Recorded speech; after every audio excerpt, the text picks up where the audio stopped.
la valeureuse d'Ahl al-Bayt, alayhimussalam, la noble famille du prophète. Depuis longtemps, la nouvelle de sa naissance avait suscité un étrange enthousiasme dans le cœur de son père, Moussa ibn Ja'far, alayhissalam al-Qadhim, et de sa mère, Najma Khatoun.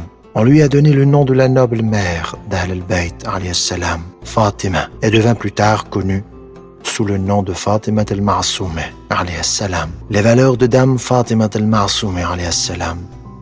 Malgré le peu de femmes récitatrices dans les hadiths chiites, elle était l'une d'entre elles, et des narrations importantes ont été racontées d'elle. L'attribut le plus célèbre de cette dame de haut rang est Allameh, savante, théologien, parce que dans un laps de temps très court, elle a atteint des niveaux élevés d'éblouissement et de perfection dans la science et la connaissance religieuse. Dans ce sens, il est raconté, quand elle n'était qu'un enfant, un jour, un groupe de chiites est entré à Médine et s'est adressé à la maison de l'imam al-Qadim alayhi salam pour obtenir les réponses à leurs questions. Mais à ce moment-là, Hazrat Moussa ibn Ja'far, l'imam al-Qadim alayhi salam et l'imam al-Rida alayhi salam étaient en voyage. Ils ont dû écrire leurs questions et les remettre à la fille de l'imam al-Qadim alayhi salam pour recevoir la réponse lors du prochain voyage. Mais avant de quitter la ville, Dame Ma'souma alayhi salam a écrit les réponses et les a remis au groupe. Sur le chemin du retour, le groupe s'est croisé à l'imam al-Qadim alayhi salam et lui a raconté l'histoire. L'imam al-Qadim alayhi salam leur a demandé le texte et a étudié les réponses. Et après avoir vu l'exactitude et la conformité des réponses, il a dit 3 fois « Fadaha abouha » que son père soit sacrifié pour elle. Quelque temps après cet incident, alors que Dame Ma'souma alayhi salam était une fille âgée de 10 ans, son père a été empoisonné par le persécuteur Haroun, le calife de l'époque.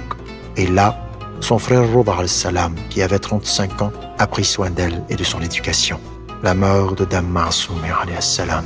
L'imam Rida alayhi salam, sous le coup de menaces et de persécutions, fut transféré de Médine au Khorasan par le calife abbasside d'alors, Ma'moun. 1 an après son exil, l'imam, qui était conscient de la passion intense de sa sœur Ma'souma alayhi salam, a envoyé une lettre à Dame Ma'souma à Médine, lui demandant de se rendre au Khorasan avec ses proches. Lorsque la caravane de Dame Ma'souma alayhi salam atteignit la ville de Savé, une ville de Koum, certains des opposants d'Ahl al-Bayt alayhim salam, qui avaient le soutien des responsables gouvernementaux, bloquèrent sa caravane et attaquèrent les compagnons de Madame. Presque tous les hommes de la caravane tombèrent martyrs.